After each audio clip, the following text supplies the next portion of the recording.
Hey guys, itsanderyt here today with a shirt on from this video sponsor, Iced Tea Aesthetics. Right now, Iced Tea Aesthetics is having a Black Friday sale where you can go and buy 3 and then get 2 free. That means if you have 5 items to your cart, the 2 least expensive items will be completely free at checkout. There is additionally free shipping worldwide on orders over $99. If you're interested, check out my affiliate link in the description and the pinned comment below. This channel receives a small percentage of any of the purchases made through my links, so thank you for your support. Hey guys, without further ado, here is the long-awaited FDG guide. Many people have been requesting it and I was planning to do it once she hit PR 30, but that's just taking way too long, so right now she's at PR 28, just chillin', until I decide to go and finish farming her PR blueprints. Alright, with that out of the way, let's go! Now for some FDG gear basics. If you somehow don't know who FDG is yet, this acronym stands for a German name that I refuse to pronounce. Yeah, did you really think that I was going to say it? I would never try and say, according to the Japanese katakana, Friedrich der Große. Anyways, back on topic, FDG is one of these Series 2 priority ships that you can obtain from research. She's renowned to being one of the 2 best battleships in the game currently, with the other being New Jersey, and a lot of people are still arguing who's better, but I feel that all you need to know is that they're both very good ships. At max development, FDG's highlights for stats include that she has the highest health out of all battleships, as the only ship in the game that has more than 10,000 health at level 125. She also has the second highest firepower out of all battleships, and the highest oil cost at a very nice 19 oil per sortie. The rest of her stats are either average or slightly above average. Now onto her skills. Her first skill being Symphony of Destruction. It activates upon taking damage or when an enemy ship gets too close, in which she fires a special barrage that ignores enemy armor and shreds through everything. It also has a 15-second cooldown in between activations. Her second skill, being Sonata of Chaos, provides a powerful buff for herself. On each odd salvo, FDG increases her own reload by 50% and damage by 20% until the next salvo. And for even salvos, FDG instead increases her critical rate by 20% and her critical damage by 50% until the next salvo.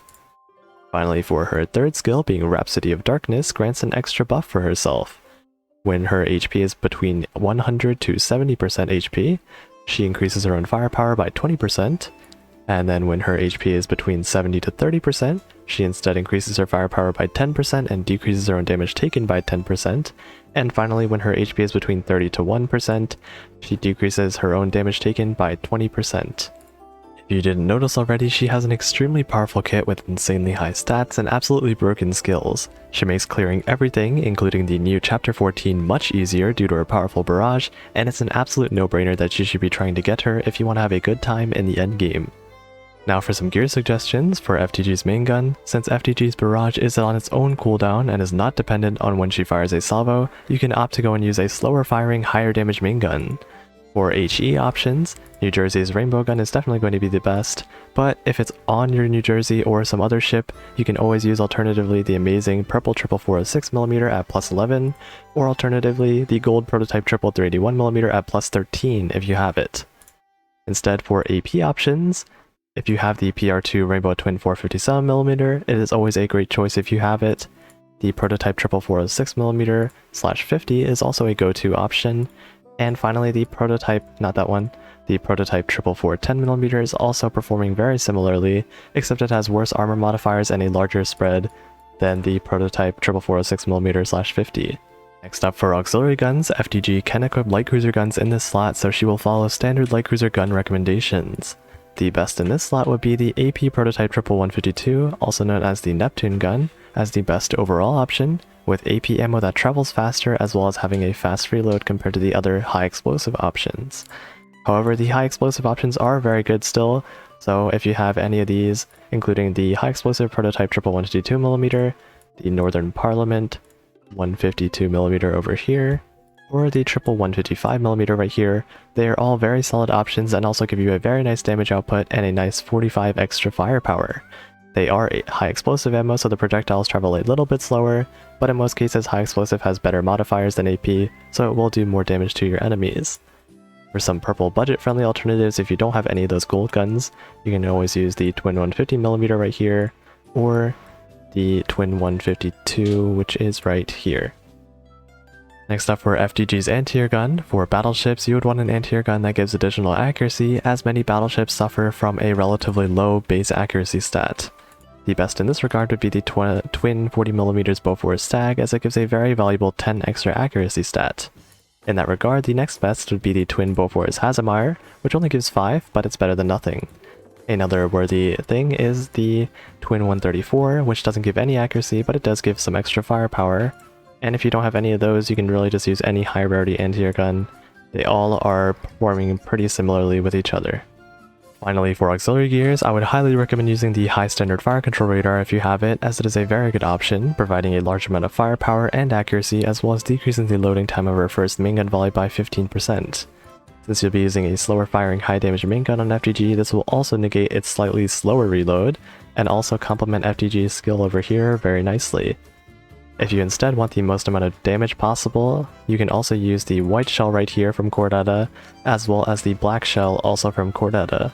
You can buy each of these for 800 Cordata in the Cordata shop, and they provide a great damage boost and will increase FDG's damage output even further. Some other options include the Fumo over here, also from Cordata, the Nelson's Pennant of Victory right here, the purple fire control radar over here, the Poor Man's White Shell, and over there, I think I missed it, the regular SG radar is also an option. Because we require a special battle showcase for a very special ship, we are going to be doing a run of 14-4, because I have no idea how the heck this even is going to work, and I've never done it before, so it's a perfect time to go and test it out. Alright, so getting into this stage, it looks like we have 2 of these flare things and an ammo thing. So of course, first of all, on chapter 14, your objective is to get the lighthouse. So I think we could just pick up one of these flares and run over to the lighthouse. And hopefully, let's go and... Can I murder this ship right here? Okay, this is not good. And we'll just kind of walk on over. Now, can I just like go here? Or, okay, I'm just gonna keep getting ambushed. Alright, so here. Alright, battle showcase number 1. We're gonna start it now. So getting into the first battle showcase, yeah, this might be really laggy because chapter 14 has a lot of things going on. So we've got our submarine gears so that we can deal with these submarines right here. We'll save Perseus's airstrikes for when the stage is full of a bunch of torpedoes. And I think I'll just shoot my FDG barrage right here. So yeah, there's FDG's barrage. So now it's going to go to an even salvo, meaning that she gets increased crit rate and crit damage. And this might be hard to commentate because I'm actually trying to focus. And these suicide boats with the red beams, they're going to go and try and run towards your backline and try and kill them. So you won't want to let that happen. These yellow things right here are the anti-air things, so you have to go and take those out before you go and launch your airstrikes, or else all your airplanes will insta-die. So let's just go and keep on murdering all these submarines, and I think it's now okay to go and launch these airstrikes, because all the... oh, never mind, there's an anti-air thing there, I didn't see that. So all my airplanes will now get shot down, and these suicide boats are not going to be able to reach the back, but if they did, they would deal literally like 1,000 damage to my backliners, so that would suck a lot. And let's go and launch another FDG salvo, so that'll do a nice amount of damage. We'll go and send some torpedoes in. It looks like my Vanguard's not dying a little bit, so... and there you go, that is battle number 1. Pretty good. Boop boop. And our girl FDG has gotten MVP. Okay, so now we are back at the screen. We can now turn on the lighthouse, so now we can go and get some very nice lighthouse support, or whatever it's called. Yeah, lighthouse searchlight support. So according to facts and logic, we're supposed to be going for these white ships instead of the black ones, because apparently the black nodes are harder. So let's go and do this one right here. Let's go. So hopping right in, we can go and launch... oh, let's go and not let those things... and look at that FDG barrage. It's amazing. It literally clears everything out, and it does a ton of damage because it ignores armor, which is insanely broken. So yeah, if you have FDG, then she makes running chapter 14 a lot easier. Like a lot easier. And she's not even at max PR yet. So if you do get her to PR30, she go and launches an extra main gun salvo every time she procs it, which would make her a lot better. Oh, and those are a lot, but we have FDG's barrage, which clears up the board very nicely, and those suicide boats are going to reach the back, and it looks like Perseus just took like half of her health. Okay, very nice. So FTG is going to go and launch another salvo. Hopefully that clears out the anti-air ship so that I can actually shoot out my airstrikes, I mean. Okay, and never mind, there's another anti-air ship because I hate this game. And can I please just... Okay, now we can launch airstrikes because the anti-air ship is dead. Let's go and not let those suicide boats reach the backline. Let's go and destroy these submarines. And let's go and launch Akila's airstrike. So with that, there's just going to be one more ship. We can launch FTG's barrage, and it looks like we are done battle number 2 in relatively good condition. So there you go. Nice. Battle number 3, same as usual. So now I think I'm kind of getting the gist of it, so I can go and relax a little bit. So there's FTG's barrage because those suicide boats got a little bit too close. Let's go and go on top of these submarines so that we can go and break the submarine. And I'm kind of speaking like a rap god right now, but we're going to go and launch Perseus's airstrike to go and heal up and also clear out the wave a little bit. And now we have FTG's barrage, so now I can go and deal with these ships that are appearing on the board right now. And I don't even know which one that is. I think that's like her second salvo, so now she's back on being odd. Well, if it is odd, then she go and gets that damage increase and the reload increase. So she should be getting the reload pretty soon. There's another anti-air ship right there, so we have to go and deal with that. We can just kind of launch FTG's barrage to go and kill it, so boom. And if it's on the even salvo now, which it may be, then that means that she gets crit rate and crit damage. And yeah, I've lost track because there's too many things going on. But anyways, we have to go and deal with these suicide boats before they reach the backline and murder our entire vanguard. And it looks like our vanguard is chilling a little bit. And also, by the way, the best thing to go and run for these submarines is that hedgehog equipment that you may have gotten. Well, actually, no, I'm pretty sure you definitely should get it. So if you have the hedgehog, it is a broken submarine auxiliary, and you need to be running it because it does so much damage to those submarines. And that is battle number 3. Now we have battle number 4 inbound, and it looks like we can call in our submarines, but I don't think we'll need it because we've been doing fine for the past 3 battles. So it looks like we can go and call in Perseus's airstrikes to go and heal up the vanguard. And also if you have Perseus, she is absolutely broken. I've told a lot of other people this, but if you do have Perseus, it makes your life in the endgame so much better. Operation Siren is a breeze with her. She is so much better in chapter 13 and 14 because she is also a carrier, so then she gets your aerial superiority, she contributes to that. So she is literally almost a perfect carrier, actually. And she also heals a lot, which makes everyone survive and you don't die. And when your ships don't die, that means that you win. So with that being said, we have FTG's salvo going off again. And there is her amazing barrage, deal with the suicide ship before it reaches the backline, hover over this enemy submarine so we take it out, and also if the enemy submarines reach your backline, they also do a bunch of damage, so you don't want that to happen too. So that is battle number 4. This stage is actually not too bad. I mean, I heard that 14.3 was going to be the hardest stage out of all of chapter 14, and I can most definitely agree so far. Because 14.4 does not seem harder than 14.3. 14.3 was absolutely a nightmare, and for some reason I looked away and 2 of my vanguards are about to die. So that's very nice. I love you, chapter 14. So let's go and deal with these submarines a little bit before they crash into our backline and deal a bunch of damage. And also let's go and send in Akila's airstrike, and whoops, okay, the anti-air ship is dead because of FTG's barrage, which came into clutch. So let's go and deal with these submarines once again, and also shoot down those airplanes that are coming over. Looks like FTG's barrage is coming up a little bit, so let's go and shoot that out. And my vanguard is hanging in there, so with Perseus's help, my vanguard is not dying. Well, they're a little less dying. And I sent out Akila's barrage, even though there was an anti-air ship there. So goodbye airplanes. And it looks like we'll just be able to clear this up.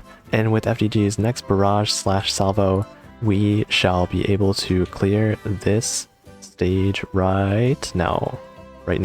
Yep. Pretty good. And for some reason FTG lost half of her health, but it's okay because she has 10,000 plus HP. Now on to our next battle. Our vanguard is taking a pretty big beating, but of course, as I said, Perseus exists, so they should be okay.